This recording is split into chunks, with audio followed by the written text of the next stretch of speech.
sua carreira política, exerceu os cargos de senadora pelo Acre, de 95 a 2011, e também ministra do Meio Ambiente, entre 2003 e 2008, além de candidatar-se em 2010, 2014 e 2018 à presidência da República. Senadora, a gente agradece imensamente a disponibilidade da senhora falar conosco. Desejo um ótimo dia para a senhora. Vou começar a entrevista já fazendo uma pergunta que virou clássica, né? Como é que a senhora está encarando esse momento de pandemia? Como é que isso mudou a rotina da senhora? Como é que a senhora está vivendo a pandemia aqui no nosso país? E, claro, os cuidados que a senhora tem tomado por conta da pandemia da Covid-19. Muito bom tê-la aqui conosco. Um ótimo dia. Bom dia para você, bom dia para todos aqueles que estão nos acompanhando. Muito obrigada pela oportunidade de estarmos conversando. Esse é um momento muito difícil para o mundo inteiro. Já ultrapassamos a mais de 600 mil vidas que foram perdidas no mundo inteiro. No Brasil, nós estamos caminhando para cerca de 100 mil mortes, que é dramático. Pessoas que perdem seus empregos a toda hora e que não têm como manter seus negócios, que são muito importantes para assegurar a dignidade à vida das pessoas. Então, esse é um momento difícil, muito difícil. Eu faço parte do grupo de risco, ou seja, eu tenho mais de 62 anos. Como o Brasil todo sabe que tem uma pessoa que perdeu muitas malárias, muitas hepatite e asmática, então eu sou de ultra-risco. Então, desde março, eu estou em casa, cancelei todos os compromissos que eu tinha fora do Brasil já em fevereiro, e nós, de alguma forma, podemos fazer isso, temos que ficar em isolamento. Existem aqueles que trabalham em serviços essenciais, como são que cuidam da saúde, que trabalham na parte de segurança, que trabalham na parte de limpeza, que trabalham com a comunicação, como você, que às vezes tem que fazer trabalho de rua, não podem fazer isso porque são serviços essenciais. Então, quem pode ficar em casa é a melhor forma de proteger a sua vida e a vida dos outros, para não espalhar o contágio, e para quando aqueles que de fato não têm como não parar com o seu trabalho, precisarem ter a vaga no hospital. Então, é um momento difícil para todos, e principalmente para os países mais pobres, né? Na Ásia, na África, na América Latina, o sofrimento é maior.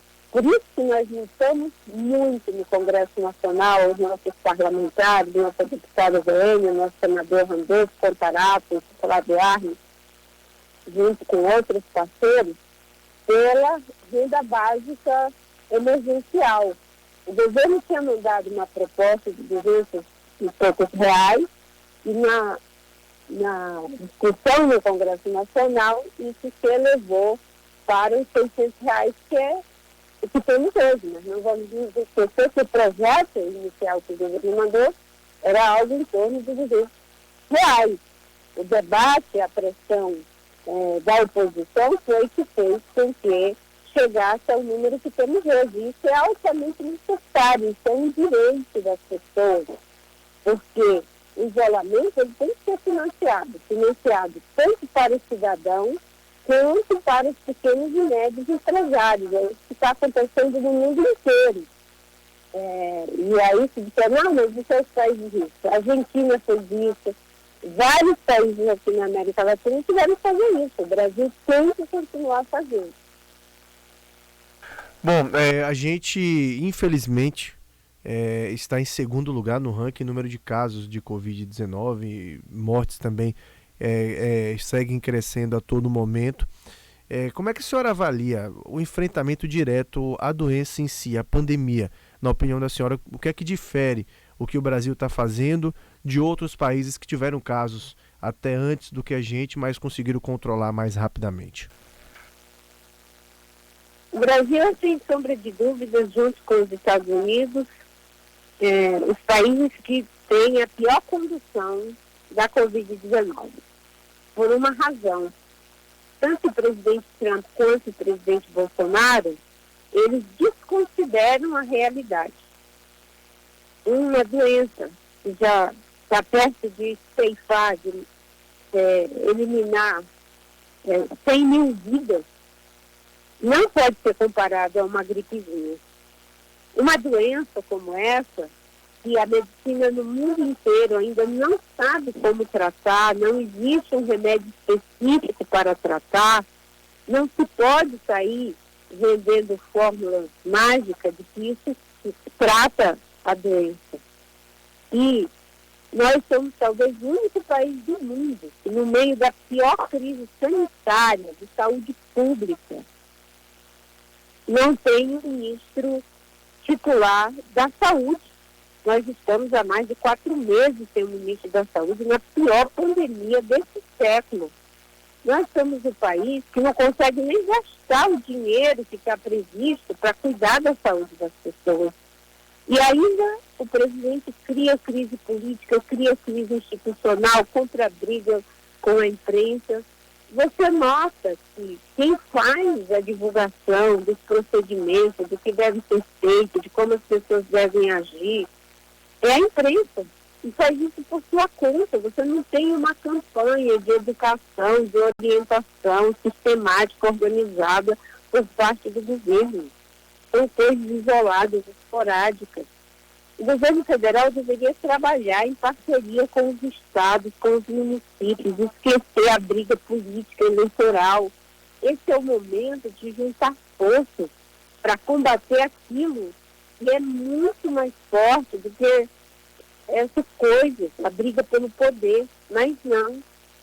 Os governadores são tratados como inimigos, os prefeitos, até aqueles que são próximos, quando eles têm uma atitude de seguir as orientações dos médicos, da ciência, e seguir a orientação da Organização Mundial de Saúde para fazer aquilo que o mundo inteiro está fazendo, aí eles passam a ser tratados como inimigos, mesmo sendo aliados do presidente. Então nós temos a pior condição aqui nos Estados Unidos.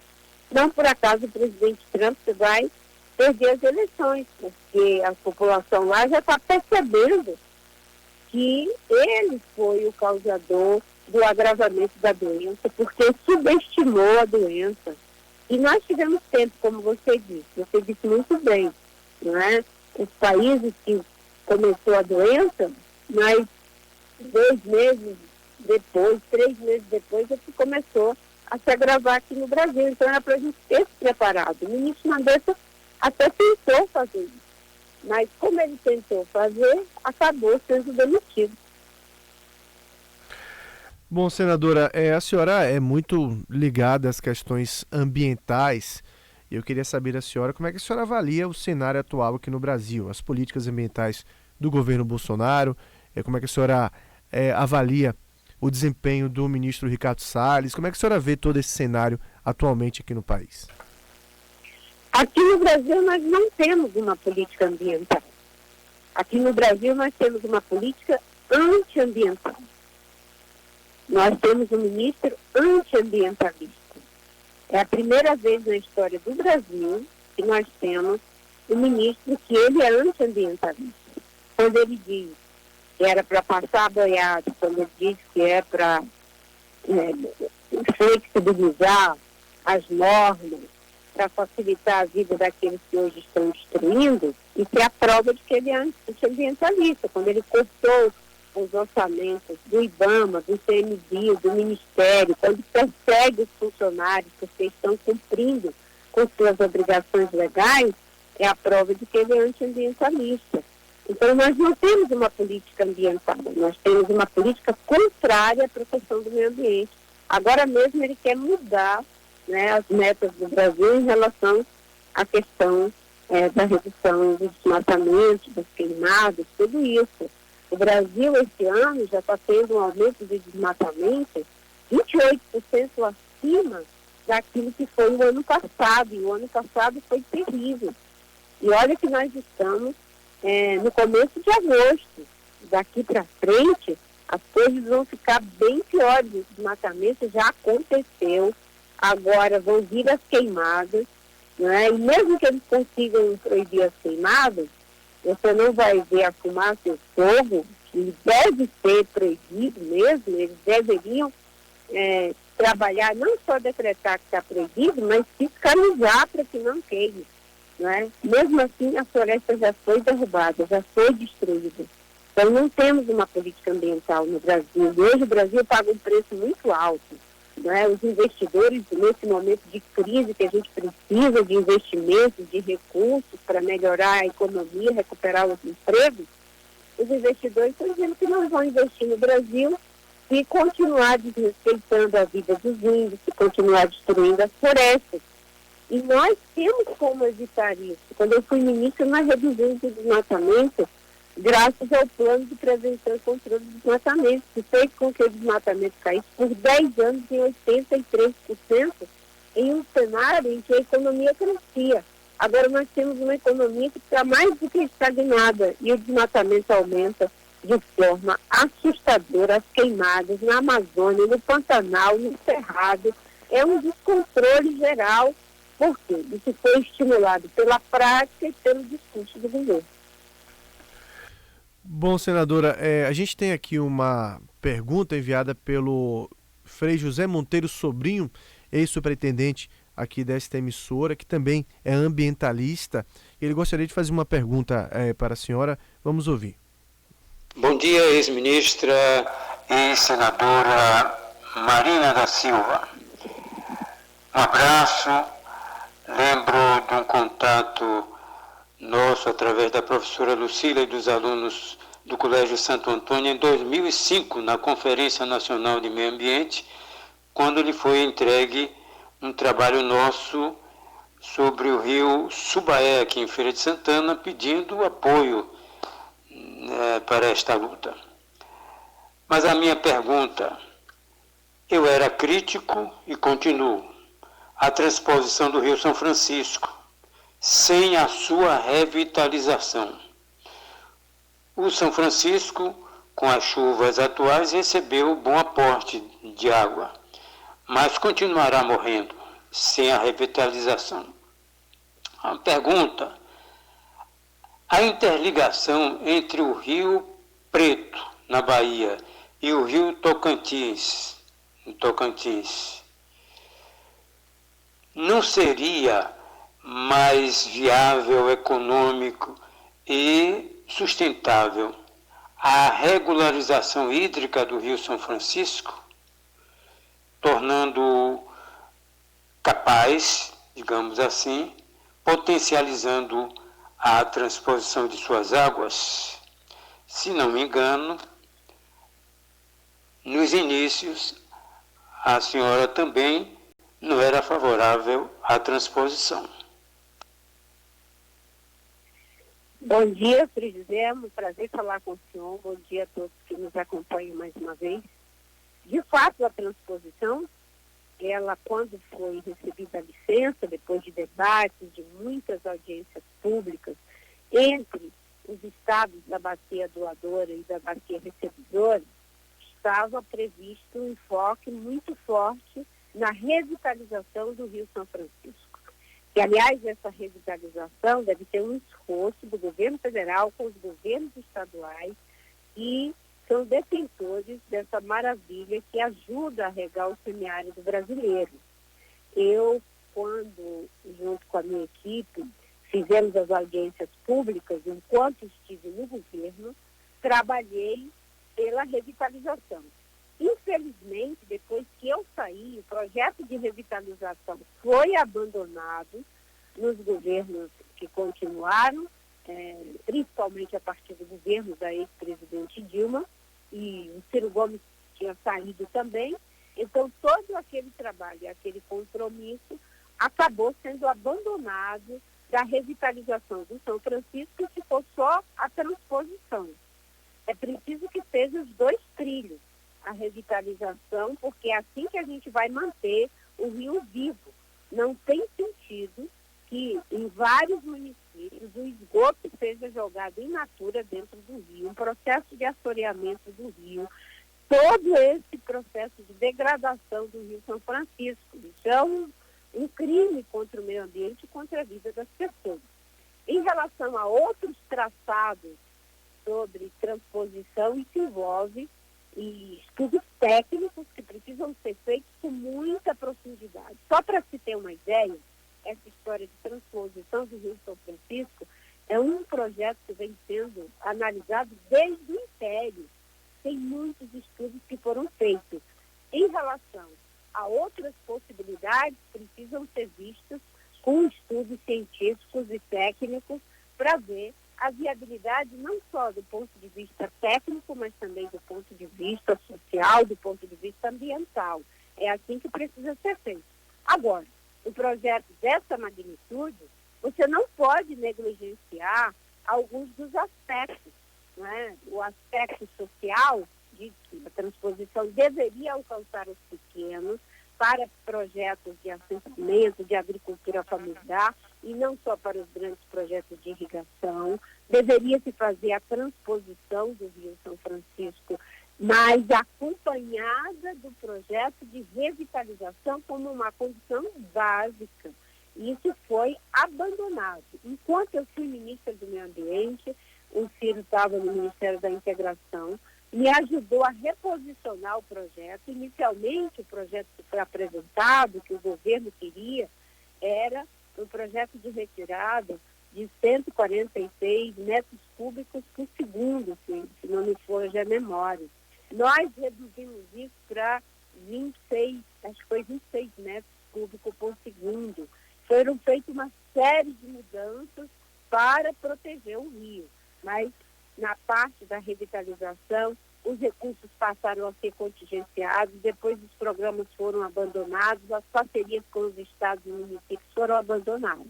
Então, quando se faz um projeto, tem que se cumprir, não apenas com aquilo que está previsto inicialmente, mas com todas as condicionantes sociais, ambientais, ligadas àquele projeto. Isso é válido para a transposição, é válido para uma estrada e é válido para as hidrelétricas, que também causam um grande impacto. Bom, a gente tem alguns assuntos para repercutir com a senhora aqui. Um deles que eu queria perguntar à senhora é como é que a senhora está encarando esse posicionamento do novo Procurador-Geral da República, Augusto Aras, frente à Operação Lava Jato agora. Ele chegou a falar em uma correção de rumo na Operação Lava Jato. Como é que a senhora avalia essas discussões no momento e as declarações mais recentes que ele deu? A Lava Jato deu uma grande contribuição, vem dando, no combate à corrupção no Brasil. E isso é fundamental que se tenha em mente. Empresários poderosos, políticos poderosos foram investigados, muitos estão punidos, e outros já cumpriram pena, estão cumprindo pena, outros estão sendo processados agora. E isso é uma contribuição para o combate à corrupção, de não permitir que o dinheiro público que deveria estar sendo usado na saúde, na educação e no socorro à vida das pessoas fosse drenado para a corrupção. Todo o processo que é feito por seres humanos é passível de erro. E a própria Justiça dispõe de mecanismos, inclusive no Conselho Nacional de Justiça, para fazer as correções das ações inadequadas e possam acontecer em qualquer processo. O que não se pode admitir é que se criem formas de enfraquecer o processo de investigação que está em curso para o combate à corrupção. Eu vejo com preocupação. Tudo precisa de aperfeiçoamento, com certeza precisa, mas aperfeiçoar, inclusive, para que possa cumprir com mais agilidade, com mais eficiência e, obviamente, observando a lei. Em processo de investigação, você não faz prejulgamento, o processo de investigação você não condena a priori. Né? Tudo isso tem que ser assegurado o mais amplo e legítimo direito de defesa, mas não se pode criar um debate, um mecanismo que enfraqueça o combate à corrupção no Brasil. Então eu vejo com preocupação, porque o dito popular, não se joga a criança junto com a água do banho. E nesse momento, né, o combate à corrupção educação deve ser preservado no Brasil, principalmente nesse contexto em que temos pouquíssimos recursos para muitos problemas. Não há que ter qualquer espaço para desvio de dinheiro público, por quem quer que seja de gente do governo, seja da iniciativa privada, como a gente viu, bilhões e bilhões que foram roubados da Petrobras, do Banco do Brasil, de Belo Monte, da Caixa Econômica, do BNDES. Então, não se joga a criança junto com a água do banho. Bom, a gente vai ter eleições esse ano, né, no mês de novembro, em um momento que se discute muito fake news.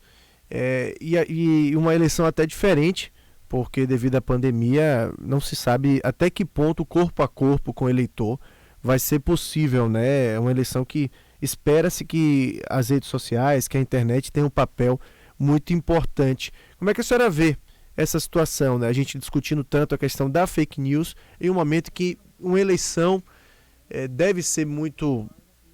deve ter a internet como ferramenta muito importante. As fake news, as mentiras, né, que na verdade é isso que são feitas pela internet, para atacar pessoas, para atacar a vida pessoal, calúnia, distorcer os fatos da ciência, é um ataque à democracia. Isso está acontecendo no mundo inteiro, principalmente nas Américas, nos Estados Unidos, em várias regiões do mundo, na Europa, isso é muito forte também. E aqui no Brasil, vamos nos lembrar que as fake news, ou as mentiras contra adversários políticos pela internet, não começou depois do Trump, dos Estados Unidos. Começou em 2014, na campanha da presidente Dilma, junto com o João Santana. Inclusive, o próprio João Santana narra isso no livro dele, das mentiras que foram atacadas contra mim durante as eleições de 2014. Aquela campanha foi uma fraude eleitoral, porque juntou o dinheiro roubado do Caixa 2 com as mentiras das fake news. O problema é que quando você tira o gênio do mal de dentro da garrafa, depois ele vai fazer mal, inclusive para aqueles que tiraram o gênio de dentro da garrafa. Foi isso que aconteceu. Agora, a gente vive uma situação em que as pessoas são atacadas. Se você tem compromisso com a verdade, se você não quer fazer a prática do ódio, você fica em total desvantagem. Eu fiz já 3 campanhas. 2010 foi uma campanha civilizada, democrática, onde eu concorria com a Dilma, com o candidato Serra, mas havia civilidade nas relações. Em 2014, isso fugiu de qualquer parâmetro. Eu me lembro que eu fui acusada, né, de que se eu ganhasse, porque eu era evangélica, eu ia acabar com o sínodo de Nazaré, porque eu estava bem lá no estado do Pará. E se eu ganhasse, eu ia fazer uma lei para acabar com o fato de Nossa Senhora Aparecida ser a padroeira do Brasil, que eu ia proibir as crianças de brincar de videogame.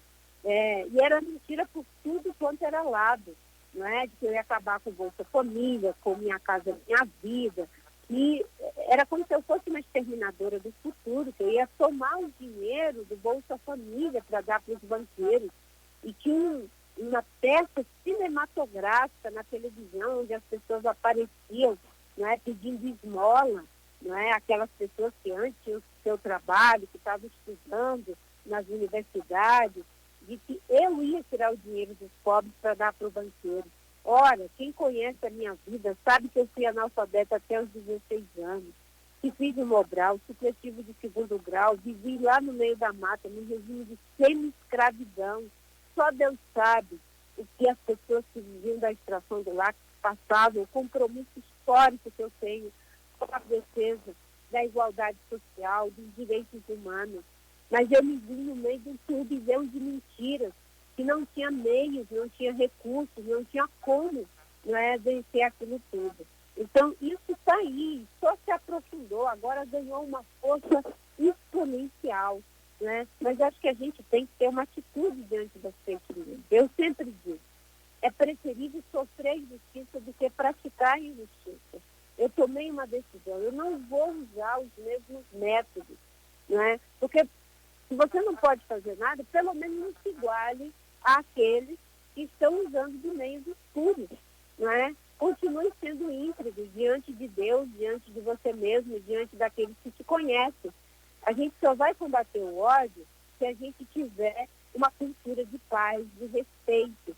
Se a gente responder na mesma moeda, a gente vai enlouquecer as relações sociais, as relações políticas, as pessoas brigam dentro da própria família, né? Isso não está certo.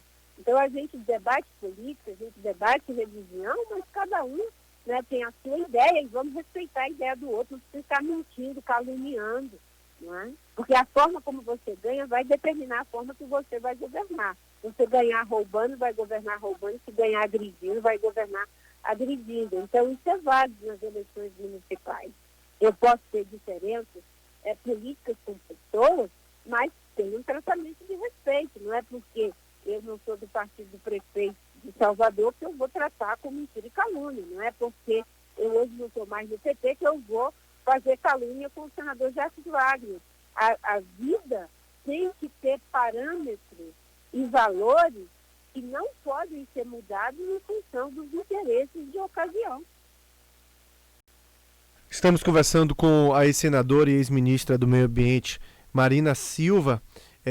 Ainda falando em relação a eleições, senadora, a gente tem esse ano, né, como eu disse, as eleições de novembro. Queria saber como é que estão os movimentos, as articulações da rede nas eleições municipais pelo Brasil afora e já linkando com 2022, porque não tem jeito, né? A gente sempre sai de uma eleição presidencial e já se começam discussões, já se começam especulações a respeito das próximas eleições. Fala-se muito aí, por exemplo, de uma chapa Moro e Mandetta.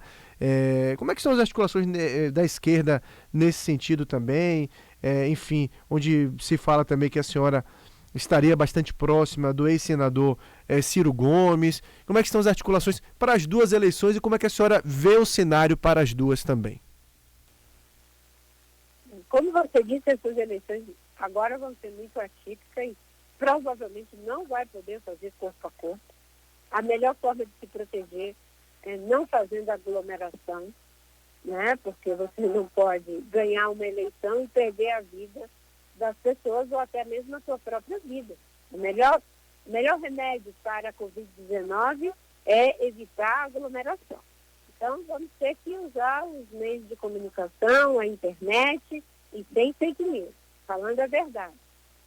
Em relação ao processo da rede, nós estamos, sim, discutindo em vários municípios ter candidatura própria, mas também de acordo com critérios programáticos naqueles lugares em que temos candidaturas que são compatíveis com a nossa prática política, com o programa que defendemos, de melhoria da vida das pessoas nos municípios, na saúde, na educação, no meio ambiente, na geração de emprego, no cuidado com a vida das pessoas, políticas para as mulheres, para a juventude, proteção dos direitos dos idosos, nós fazemos alianças. São alianças sempre programáticas em vários estados e municípios. E isso num contexto muito difícil, em que a população está empobrecendo, está perdendo seus empregos. Vamos precisar de ter programas que usem de forma muito eficiente, com muita sabedoria, os poucos recursos que temos. Em relação às eleições que virão em 2022, o que eu tenho defendido é que se deve fazer o debate sobre o que é melhor para o Brasil e não já ficar fazendo articulação eleitoral. Eu participo de um processo através da rede com o PDT, com o PSD, com o PV e o Cidadania. E nesse debate nós temos colocado muito fortemente que queremos construir um programa em que em 2022 esse programa ele possa ser protagonizado com quem tiver, pelo menos é a minha opinião, melhores condições, não é, de apresentá-lo para a sociedade como titular. Essa é a minha posição. Eu já fui candidata por 3 vezes e, graças a Deus, apresentei sempre um programa muito bem feito com economistas, com educadores, com pessoas ligadas à saúde pública no Brasil. Meu vice, Eduardo Jorge, que inclusive daí ele me ajudou muito, enfim, o que eu digo do Nordeste, né? Me ajudou muito a elaborar o programa e na área de saúde pública, e eu estou aberta com esse diálogo, né? Eu sou, de fato, amiga do Ciro, nós trabalhamos juntos no governo, quando ele era ministro da Integração e era ministro do Meio Ambiente. Ele me ajudou muito para os bons resultados que tivemos nas agendas, principalmente de combate ao desmatamento. O Ministério da Integração era um grande parceiro, assim como o Ministério do Desenvolvimento Agrário, o Ministério da Justiça. Eu trabalhei muito com o Tasso Genro, com o Márcio Tomás Baixo, com as pessoas que estavam ali sabendo do tamanho da responsabilidade que se tinha, não é? E, no caso, o Ciro, desde o começo, ele já terminou a campanha passada se colocando à disposição para concorrer de novo, mas ele tem isso. O mais importante é ter um programa, e não a gente ficar se acotovelando já, pensando em 2022. Nesse momento não é o projeto de poder que deve ser a coisa mais importante. Nesse momento, o mais importante é o projeto de país para a gente sair da crise. É olhar para tantos milhões de desempregados, para tantos jovens que estão perdendo seus estudos. Uma pesquisa recente dá conta de que de cada 10 jovens, 3 estão considerando parar de estudar. Isso é muito triste, porque para quem tem uma vida de dificuldade, como eu tive, muitos milhões de jovens têm, a única chance que a gente tem é se puder estudar. Mas as circunstâncias não estão permitindo isso. 7 milhões de mulheres já perderam seus empregos. Essas mulheres batalhadoras que cuidam de suas famílias, que sustentam seus filhos, seus idosos. É para isso que a gente tem que olhar. Porque se olhar para o projeto de poder, repetir os erros que nos trouxeram até essa situação terrível que estamos vivendo hoje. Senadora, eu quero agradecer imensamente a disponibilidade da senhora a falar conosco, desejar um ótimo dia, um ótimo restante de semana para a senhora, e que esse momento de pandemia que a gente passe logo, né, que a gente possa caminhar novamente na nossa vida, tocar cada um o seu projeto, independente de qual seja, mas numa vida mais próxima da normal, o que para 2020 realmente a gente sabe está muito complicado enquanto não tivermos pelo menos a vacina. Mas muito obrigado pela entrevista e uma ótima semana para a senhora. Muito obrigada a você, a todos os seus ouvintes, um abraço a todos aqueles que nos acompanham, e que Deus nos dê sabedoria e força para que a gente possa fazer essa travessia. Meu abraço para todos os médicos, todos os profissionais da saúde, enfermeiros, que estão arriscando suas vidas para poder cuidar das nossas. Um bom dia. Conversamos então com a ex-senadora, ex-ministra da Saúde,